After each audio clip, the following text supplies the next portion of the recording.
Good morning, നമസ്കാരം മക്കളെ. Super നോട്ട്സിന്റെ 5 AM club ശുഭാരംഭത്തിലേക്ക് ഏവർക്കും സ്വാഗതം. ഇന്നത്തെ ദിവസം നമുക്ക് എന്ത് ചെയ്യാം മക്കളെ, ഒരു നല്ല ദിവസമാക്കി തുടങ്ങാം.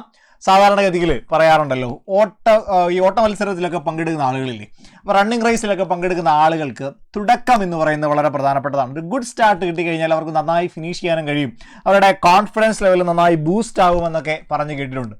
എന്ന് പറയുന്നത് പോലെ തന്നെ മക്കളെ, നമ്മുടെ പഠിത്തത്തിൻ്റെ ഒരു ദിവസത്തിൻ്റെ ആരംഭം എന്ന് പറയുന്നത് അത്രയും പ്രധാനപ്പെട്ടതാണ്. നല്ല രീതിയിൽ നമ്മൾ ആരംഭിച്ചാൽ നമുക്ക് എന്ത് ചെയ്യാനായിട്ട് കഴിയും, ആ ഒരു ദിവസത്തെ വളരെ ഫലപ്രദമായി നമുക്ക് ഉപയോഗിക്കാനായിട്ട് കഴിയും. അതുകൊണ്ട് തന്നെ മക്കളുടെ ഈ ഒരു ആരംഭം, അതായത് 5 AM ക്ലബ് എന്ന് പറയുന്ന ശുഭാരംഭം, ആ ദിവസത്തിൻ്റെ രാവിലെ 5 മണിയോടുകൂടി എഴുന്നേറ്റ് ഇതിനു വേണ്ടി, ഈ 5 AM ക്ലബിന് വേണ്ടി മക്കളെ നിങ്ങളൊരു ബുക്ക് ക്രമീകരിക്കുക. ഇതിൽ ഓരോ ദിവസവും വരുന്ന ക്വസ്റ്റ്യനുകൾ, അതിൻ്റെ എക്സ്പ്ലനേഷനുകൾ, അതിൻ്റെ വിവിധ തലങ്ങളിലുള്ള റിസോഴ്സുകളൊക്കെ അതിൽ കൃത്യമായി കുറിച്ചു വെക്കുക. ഓരോ ദിവസവും കഴിയും തോറും നിങ്ങൾ ഇമ്പ്രൂവ് ആകുന്നത്, എല്ലാ മേഖലകളിലും നിങ്ങൾ ഇമ്പ്രൂവ് ആകുന്നത് നിങ്ങൾക്ക് കാണാനായിട്ട് കഴിയും. നിസ്സംശയം അത് പറയാനായിട്ട് കഴിയും. ക്വസ്റ്റ്യൻ ചെയ്യുക എന്നുള്ളത് ഒരു മത്സരാർത്ഥിയെ സംബന്ധിച്ച് വളരെ പ്രധാനപ്പെട്ട കാര്യമാണ്. പക്ഷേ അതിനുവേണ്ടി സമയം മാറ്റി വയ്ക്കാനില്ല. പക്ഷേ നിങ്ങൾ എന്ത് ചെയ്യുക, ഇത് ഓരോ ദിവസവും അങ്ങ് ചെയ്തു പോവുക. ഒരുപാട് ചോദ്യങ്ങൾ കൃത്യമായി നിങ്ങൾ കവർ ചെയ്തു പോകും. കുറേ നാളുകൾ മുന്നോട്ട് വരുമ്പോൾ നിങ്ങളിൽ ഉണ്ടാകുന്ന മാറ്റം കണ്ട് നിങ്ങൾ തന്നെ അത്ഭുതപ്പെട്ടു പോകും, സംശയമില്ല. അതുകൊണ്ട് എന്ത് ചെയ്തേക്കുക, കൃത്യമായിട്ട് നോട്ട് എഴുതി എന്ത് ചെയ്യുക, പഠിക്കുക.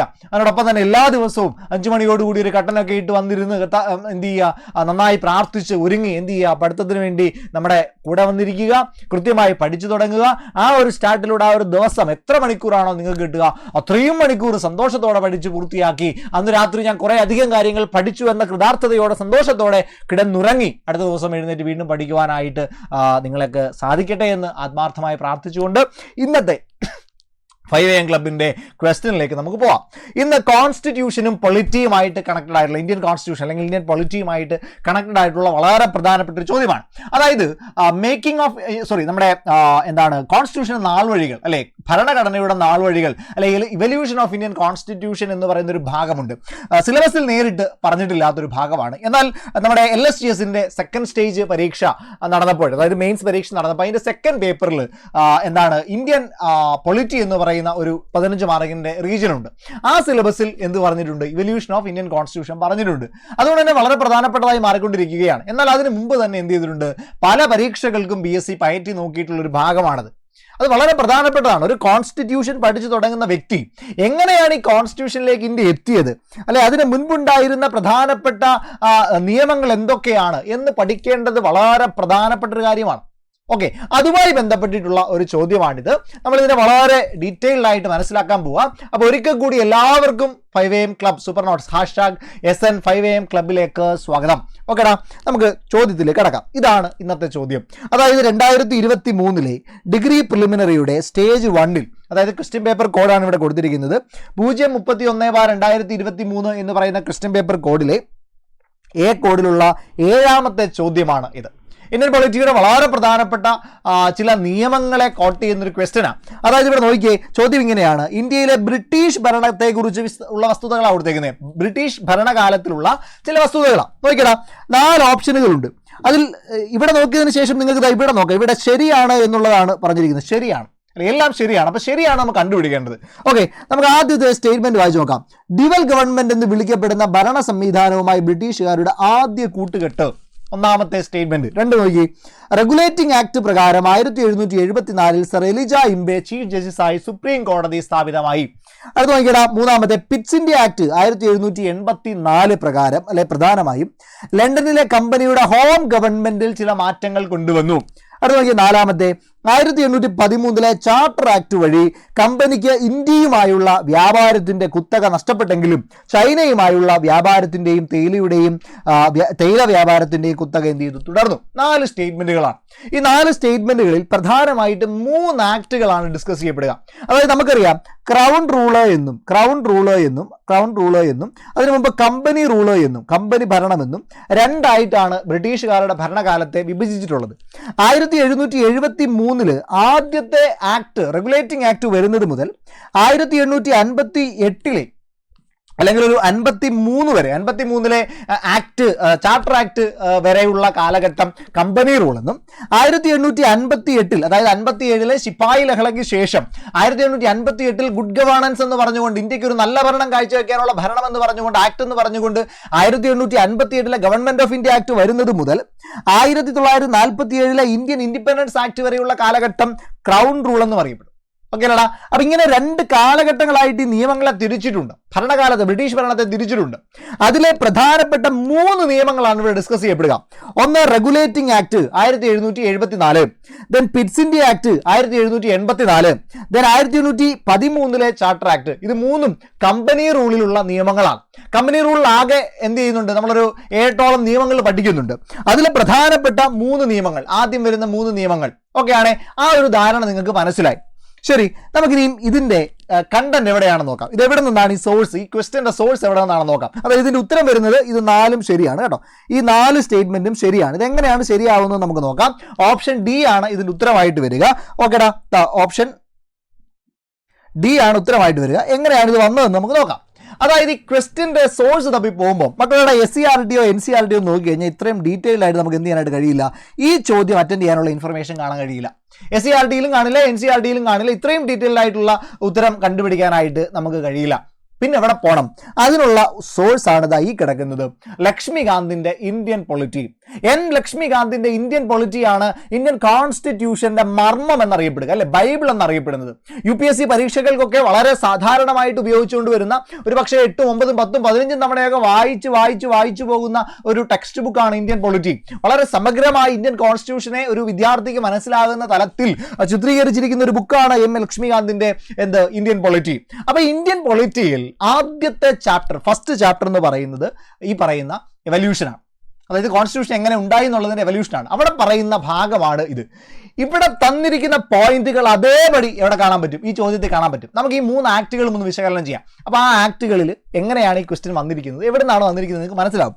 അയ്യോ, അതിൽ ആദ്യത്തെ act regulating act. British parliament ഇന്ത്യക്ക് വേണ്ടി ഒരു നിയമം പാസ്സാക്കുന്ന ആദ്യ നിയമമാണ് റെഗുലേറ്റിംഗ് ആക്ട്. അതായത് കമ്പനി ഭരണത്തെ നിയന്ത്രിക്കാൻ വേണ്ടി, റെഗുലേറ്റ് ചെയ്യാൻ വേണ്ടി ആദ്യമായിട്ട് അവർ പാസ്സാക്കിയ ആക്ടാണ് റെഗുലേറ്റിംഗ് ആക്ട് എന്ന് പറയുക. അതിൽ ആദ്യത്തെ കുറച്ച് സെക്ഷനുകൾ നമുക്ക് നോക്കി വരാം. ഇതിനകത്ത് നമ്മുടെ ചോദ്യങ്ങളുടെ ഉത്തരം കിടപ്പുണ്ട്. അത് നമുക്ക് മുന്നോട്ട് വരുമ്പോൾ ചർച്ച ചെയ്തു പോകാം. നോക്കിയേ, ബംഗാൾ ഗവർണറെയും ബംഗാൾ ഗവർണർ ജനറലായി നിയമിക്കുകയും അദ്ദേഹത്തെ സഹായിക്കുവാൻ 4 അംഗങ്ങളടങ്ങുന്ന ഒരു എക്സിക്യൂട്ടീവ് കൗൺസിലിനെ രൂപീകരിക്കുകയും ചെയ്തു. അതായത് ബംഗാൾ ഗവർണർ എന്നാണ് അതുവരെ അറിയപ്പെടുന്നത്. ബംഗാളിലെ ഗവർണർ ഓഫ് ബംഗാൾ. അങ്ങനെ ഗവർണർ ഓഫ് ബംഗാൾ ആയ ആദ്യ വ്യക്തിയാണ് റോബർട്ട് ക്ലൈവ് എന്നൊക്കെ പറയുക, നമുക്കറിയാം.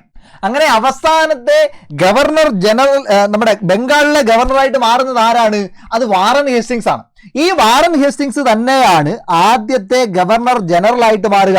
അതായത് ബംഗാളിന്റെ ഗവർണർ എന്ന് പറയുന്ന ഒരു സ്റ്റാറ്റസിൽ നിന്ന് ഗവർണർ ജനറൽ ഓഫ് ബംഗാൾ എന്ന് പറയുന്ന ഒരു പദവിയിലേക്ക് റെഗുലേറ്റിംഗ് ആക്ട് അധികാരം ഉയർത്തി. ഓക്കെ അല്ലടാ. അപ്പൊ ബംഗാളിലെ ഗവർണർ ജനറലായി അദ്ദേഹത്തെ സഹായിക്കാനായിട്ടൊരു 4 പേരടങ്ങുന്ന ഒരു എക്സിക്യൂട്ടീവ് കൗൺസിലിനെ രൂപീകരിച്ചു. ഇതിന്റെ ആദ്യത്തെ ഗവർണർ ജനറൽ ആരാണ്? Warren Hastings. അപ്പോൾ അവിടെ ഒരു ചോദ്യമുണ്ട്, അവസാനത്തെ ഗവർണർ ഓഫ് ബംഗാൾ ആരാണ്? അതും വാറൻ ഹേസ്റ്റിങ്സ് തന്നെയാണ്. കിട്ടിയല്ലോ, ഓക്കെയാണ്. ഇനി നോക്കിയേ, ബോംബെ മദ്രാസ് പ്രസിഡൻസികളിലെ ഗവർണർമാരെ ബംഗാൾ ഗവർണർ ജനറലിന് കീഴിലാക്കി. അതായത് ഇവിടുന്ന് ഒരു ചോദ്യം ഒളിഞ്ഞു കിടപ്പുണ്ട്. അതായത് ആദ്യമായിട്ടൊരു സെൻട്രലൈസിങ് അതോറിറ്റി ഉപയോഗിക്കുന്ന ഒരു നിയമമാണ് റെഗുലേറ്റിംഗ് ആക്ട്. അതായത് ബംഗാൾ എന്ന് പറയുന്നതിനെ ഒരു സെൻട്രലൈസ്ഡ് സ്ട്രക്ചറിലേക്ക് കൊണ്ടുവന്നിട്ട് ബോംബെയും മദ്രാസിനെയും, അവരുടെ കീഴിലുള്ള ബോംബെയും മദ്രാസിനെയും എന്ത് ചെയ്യാണ് മക്കളെ? നമ്മുടെ ബംഗാളിലെ ഗവർണർ ജനറലിന്റെ കീഴിൽ കൊണ്ടുവരിക. അവിടെ ഒരു സെൻട്രലൈസേഷൻ, ഒരു കേന്ദ്രീകരണം ആരംഭിക്കുകയാണ്. അപ്പൊ റെഗുലേറ്റിംഗ് ആക്ടിലൂടെ ഒരു കേന്ദ്രീകൃത ഭരണം, ഒരു സെൻട്രലൈസ്ഡ് ഭരണം എന്ത് ചെയ്യുന്നുണ്ട്? ആരംഭിക്കുന്നുണ്ട് എന്ന് കൂടി ഒന്ന് ഓർത്ത് വെച്ചേക്കാം. അപ്പൊ ബോംബെ മദ്രാസിനെയും ബംഗാളിന്റെ കീഴിലേക്ക് കൊണ്ടുവന്നു. അടുത്ത നോക്കിയേ, ഒരു ചീഫ് ജസ്റ്റിസും. ഇതാണ് നമ്മുടെ ക്വസ്റ്റ്യനിലെ ഒരു പോയിന്റ്. 3 ജഡ്ജിമാരും അടങ്ങുന്ന ഒരു സുപ്രീം കോടതി 1774 കൽക്കട്ടയിൽ സ്ഥാപിക്കുന്നതിന് ഇത് വ്യവസ്ഥ ചെയ്തു. എന്നിട്ട് അതിന്റെ ചീഫ് ജസ്റ്റിസ് ആരാണ്? Sir Elijah ഇംബെ.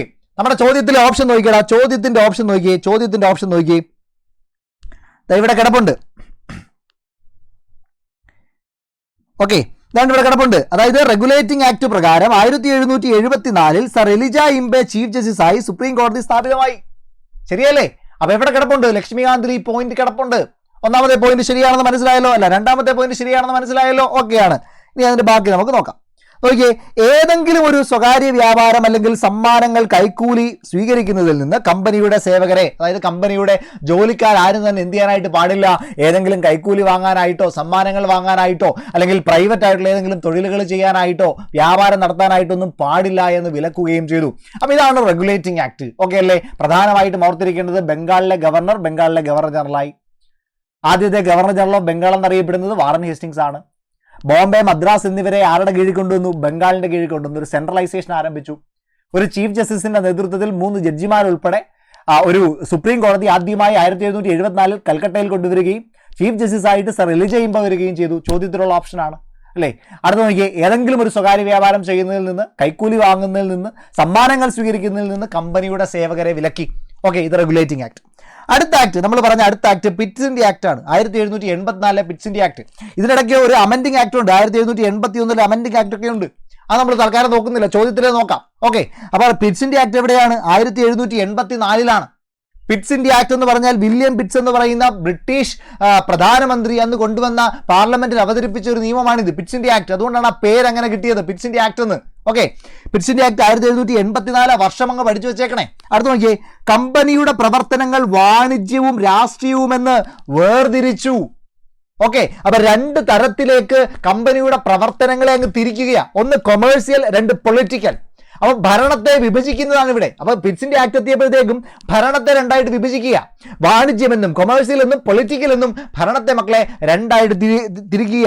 എന്നിട്ട് വാണിജ്യം കൈകാര്യം ചെയ്യുന്ന ആരാണ്? Court of directors. കമ്പനിയുടെ ഭരണത്തിലുള്ള ആളുകളാണ് വാണിജ്യം, കൊമേഴ്സ്യൽ ആയിട്ടുള്ള കാര്യങ്ങളെല്ലാം ഡീൽ ചെയ്യുക. എന്നാൽ ബോർഡ് ഓഫ് കൺട്രോൾ എന്ന് പറയുന്ന ഒരു പുതിയ ബോഡിയെ ക്രിയേറ്റ് ചെയ്തു. എന്നിട്ട് ആ പുതിയ ബോഡി രാഷ്ട്രീയ, പൊളിറ്റിക്കൽ ആയിട്ടുള്ള, ഭരണപരമായിട്ടുള്ള എല്ലാ കാര്യങ്ങളും ഈ പറയുന്ന ബോർഡ് ഓഫ് കൺട്രോൾ ആണ് കൊണ്ടുവരിക. ഈ ബോർഡ് ഓഫ് കൺട്രോൾ എവിടെ പ്രതിനിധീകരിക്കുന്ന? ബ്രിട്ടീഷ് ഗവൺമെന്റിനെ പ്രതിനിധീകരിക്കുന്നവരാണ്. ബ്രിട്ടീഷ് പാർലമെന്റിൽ അംഗങ്ങളായിട്ടുള്ള ബ്രിട്ടീഷ് പാർലമെന്റിനെ പ്രതിനിധീകരിക്കുന്ന ആളുകളാണ് ഈ രാഷ്ട്രീയ കാര്യങ്ങൾ, പൊളിറ്റിക്കൽ കാര്യങ്ങൾ. അപ്പോൾ പൂർണ്ണ ഒരു കൺട്രോൾ എങ്ങോട്ട് പോവുകയാണ്? ബ്രിട്ടീഷ് ഗവൺമെന്റിന്റെ കയ്യിലോട്ട് കമ്പനിയിൽ നിന്നൊരു കൺട്രോൾ പോവുകയാണ്, ഭരണത്തിലുള്ള കൺട്രോൾ. കൊമേഴ്സ്യലായിട്ടുള്ള കാര്യങ്ങൾ കോർട്ട് ഓഫ് ഡയറക്ടേഴ്സ് തന്നെ നോക്കിക്കൊള്ളും, അത് കമ്പനിയുടെ സേവകരാണ്. എന്നാൽ ഗവൺമെന്റിന്റെ കയ്യിലേക്ക് അതോറിറ്റി പോവുകയാണ്. ആരിലൂടെ? ഈ പറയുന്ന ബോർഡ് ഓഫ് കൺട്രോളിലൂടെ. ഓക്കെ അല്ലേ? അപ്പൊ 2 ബോഡി വന്നില്ലേ? 2 ബോഡി. ഇതിനെയാണ് ഇരട്ട സർക്കാർ അല്ലെങ്കിൽ ഡബിൾ ഗവൺമെന്റ് അല്ലെ? 2 ഗവൺമെന്റുകൾ, 2 ഗവൺമെന്റ് ഫോർമാറ്റുകളായിട്ട് വിഭജിക്കുകയാണ്. അപ്പൊ ഡബിൾ ഗവൺമെന്റ് എന്ന് പറയുന്ന ഒരു ആശയം അവിടെ വരുന്നുണ്ട്. എടാ, ഇനി ചോദ്യം ഒന്ന് ആലോചിച്ച് നോക്കിയേ, ചോദ്യം ഒന്ന് നോക്കിയടാ, അതാ ഇവിടെ കിടക്കുന്നതോ. ഡ്യുവൽ ഗവൺമെന്റ് എന്ന് വിളിക്കപ്പെടുന്ന ഭരണ സംവിധാനവുമായി ബ്രിട്ടീഷുകാരുടെ ആദ്യത്തെ കൂട്ടുകെട്ട്, ബ്രിട്ടീഷ് ഭരണത്തെക്കുറിച്ചുള്ള വസ്തുത ശരിയാണോ? ശരിയല്ലേടേ? ബട്ട് ഡ്യുവൽ ഗവൺമെന്റ് എന്ന് പറയുന്ന ആശയം, ഡ്യുവൽ ഗവൺമെന്റ് എന്ന് പറയുന്ന ആശയം എവിടെ വരുന്നുണ്ട്? ആ 2 ഗവൺമെന്റ് എന്ന് പറയുന്ന ഒരു ആശയം ഒക്കെ ഇവിടേക്ക് വരുന്നുണ്ട് എന്ന് കൂടി ഒന്ന് ഓർത്ത് വെച്ചേക്കാം. ഓക്കെ ആണല്ലോ, സെറ്റ് ആണല്ലോ. ഇനി നമ്മുടെ ഇവിടെ പിറ്റ്സ് ഇന്ത്യ ആക്ട് 1784 പ്രധാനമായും ലണ്ടനിലെ കമ്പനിയുടെ ഹോം ഗവൺമെന്റിൽ മാറ്റങ്ങൾ കൊണ്ടുവന്നില്ലേ? അതുകൊണ്ടല്ലേ ഈ ഗവൺമെന്റിൽ ഇവിടെ നമ്മൾ കണ്ടത് 2ആയിട്ട് തിരിച്ചു. അതിൽ ബോർഡ് ഓഫ് കൺട്രോൾ അവിടുത്തെ ഗവൺമെന്റ് ആണ്, കമ്പനിയെ ഭരിക്കുന്ന ബ്രിട്ടീഷ് ഗവൺമെന്റിൽ ചില മാറ്റങ്ങൾക്ക് അത് വഴിതെളിച്ചു. ഓക്കെയാണ്. അപ്പം ആ ഒരു സ്റ്റേറ്റ്മെന്റും ശരിയാണ്. അടുത്ത നോക്കിയേ, സിവിൽ സൈനിക സർക്കാരിന്റെ എല്ലാ പ്രവർത്തനങ്ങളിലും അല്ലെങ്കിൽ ഇന്ത്യൻ ഗവൺമെന്റിന്റെ ബ്രിട്ടീഷ് സ്വത്ത്, വരുമാനം അവയുടെ മേൽനോട്ടം വഹിക്കുവാനും നിയന്ത്രിക്കുവാനും ഇത് ബോർഡ് ഓഫ് കൺട്രോളിന് അധികാരം നൽകി. കൂടുതൽ അധികാരങ്ങൾ ആർക്ക് കൊടുക്കുകയാണ്? ബോർഡ് ഓഫ് കൺട്രോളിലേക്ക് വരികയാണ്. അപ്പൊ ഇതാണ് പിറ്റ്സ് ഇന്ത്യ ആക്ട് 1781. അവിടെ 2ആയിട്ട് ബോഡി വേർതിരിക്കുകയാണ്. ഒരു ഡബിൾ ഗവൺമെന്റ്, ഒരു ഡ്യുവൽ ഗവൺമെന്റ് എന്ന് പറയുന്ന ഒരു കൺസെപ്റ്റിലേക്ക് കാര്യങ്ങൾ പോവുകയാണ്. അതിനോടൊപ്പം തന്നെ ഈ പറയുന്ന ബോർഡ് ഓഫ് കൺട്രോൾ, അതായത് ബ്രിട്ടീഷ് ഗവൺമെന്റിന് അധികാരങ്ങൾ കുറച്ചുകൂടി എത്തുകയാണ്. ഓക്കെ അല്ലേ? ഇനി അടുത്ത ആക്ട് ഏതാണ്? 1813 ചാർട്ടർ ആക്ട് ആണ്. അതായത് ചാർട്ടർ ആക്ടുകൾ ഉണ്ടല്ലോ, ചാർട്ടർ ആക്ടുകൾ 1793 1813 1833 1853 ഇങ്ങനെ 4 ചാർട്ടർ ആക്ടുകളാണുള്ളത്. ഓക്കെ, ഈ ചാർട്ടർ ആക്ടുകളിൽ 1813 ചാർട്ടർ ആക്ടിനെ പറ്റിയിട്ടാണ് ചോദ്യത്തിൽ സ്റ്റേറ്റ്മെന്റ് ഉള്ളത്. നോക്കിയടാ, കമ്പനിയുടെ ഇന്ത്യയിലെ വ്യാപാര കുത്തക ഇല്ലാതെയാക്കി. അപ്പൊ കമ്പനിയുടെ കുത്തക, അതായത് ബ്രിട്ടീഷ് ഈസ്റ്റ് ഇന്ത്യ കമ്പനിയാണ് ഇന്ത്യയിൽ വ്യാപാരം നടത്തുന്ന പൂർണ്ണമായിട്ടുള്ള കുത്തക കൈവരിച്ചത്. ആ കുത്തക എന്ത് ചെയ്തു? അവസാനിപ്പിച്ചു. എന്നിട്ട് ഇന്ത്യൻ വ്യാപാരം എല്ലാ ബ്രിട്ടീഷ് വ്യാപാര കമ്പനികൾക്കും ചെയ്യാമെന്ന തലത്തിലേക്ക് കൊണ്ടുവന്നു. പക്ഷേ കമ്പനിയുടെ കുത്തക തുടർന്നത് ഏതിലാണ്? തേയില വ്യാപാരത്തിലും ചൈനയുമായുള്ള വ്യാപാരത്തിലും. ഇത് തന്നെ അല്ലേടേ നമ്മൾ എവിടെ കണ്ടത്? ഈ സ്റ്റേറ്റ്മെന്റിൽ കണ്ടത് 1813 ചാർട്ടർ ആക്ട് വഴി കമ്പനിക്ക് ഇന്ത്യയിലുള്ള വ്യാപാര കുത്തക നഷ്ടപ്പെട്ടെങ്കിലും ചൈനയുമായുള്ള വ്യാപാരത്തിലും തേയിലയുമായുള്ള വ്യാപാരത്തിലും കുത്തക തുടർന്നു. ശരിയല്ലേ? അപ്പൊ 4 സ്റ്റേറ്റ്മെന്റുകളും കിട്ടിയില്ലേ? 4 സ്റ്റേറ്റ്മെന്റുകളും ശരിയല്ലേ? എവിടെയാണ് കിടക്കുന്നത്? ലക്ഷ്മികാന്ത്. അപ്പോൾ ഇങ്ങനെയാണ് നമ്മൾ പഠിക്കേണ്ടത്. അതിൻ്റെ ഒറിജിനൽ സോഴ്സ് പഠിക്കണം. സാധാരണ ടെക്സ്റ്റുകളിൽ മാത്രം പഠിച്ചിട്ട് കാര്യമില്ല. നമ്മൾ എന്ത് ചെയ്യണം? ഈ ഒരു നിലവാരത്തിലേക്ക് PSC മാറുമ്പോൾ അല്ലെങ്കിൽ അവിടെയുള്ള മാറ്റങ്ങൾക്ക് അനുസരിച്ച് നമ്മൾ കൂടി എന്ത് ചെയ്യണം? അപ്ഗ്രേഡ് ആവേണ്ടതായിട്ടുണ്ട്. ഓക്കെ അല്ലടാ? ദെൻ അടുത്ത നോക്കിയ കമ്പനിയുടെ ഇന്ത്യയിലെ പ്രദേശങ്ങൾക്ക് മേൽ ബ്രിട്ടീഷ് കിരീടത്തിന്റെ പരമാധികാരം ഇവിടെ കൊണ്ട് ഉറപ്പിക്കുകയാണ്. ദെൻ ജനങ്ങളെ പ്രബുദ്ധരാക്കുക. ഇന്ത്യയിലെ ജനങ്ങൾക്ക് ജ്ഞാനോദയം കുറവാണ്, അതുകൊണ്ട് പ്രബുദ്ധരാക്കുക എന്ന ലക്ഷ്യത്തോടു കൂടി ക്രിസ്ത്യൻ മിഷണറിമാരെ ഇന്ത്യയിലേക്ക് കൊണ്ടുവന്നു. അതേപോലെ പാശ്ചാത്യ വിദ്യാഭ്യാസം, ഇംഗ്ലീഷ് എഡ്യൂക്കേഷൻ ഇന്ത്യയിൽ കുറച്ചുകൂടി സ്ട്രോങ് ആക്കി. അതിനുള്ള വ്യാപനത്തിനുള്ള സഹായങ്ങൾ ചെയ്തു കൊടുത്തു. നികുതി ചുമത്തുവാനായിട്ട് പ്രാദേശിക സർക്കാരുകളെ ഏർപ്പെടുത്തി. ആരെങ്കിലും നികുതി ചുമത്തിയില്ലെങ്കിൽ അവരെ ശിക്ഷിക്കുവാനുള്ള അധികാരം കൂടി ആർക്ക് കൊടുക്കുകയാണ്? പ്രാദേശിക ഗവൺമെന്റുകൾക്ക് കൊടുക്കുകയാണ്. ഇതേതാണ് ചാർട്ടർ ആക്ട് 1813. മക്കളുടെ ഇതാണ് ആക്ടുകൾ.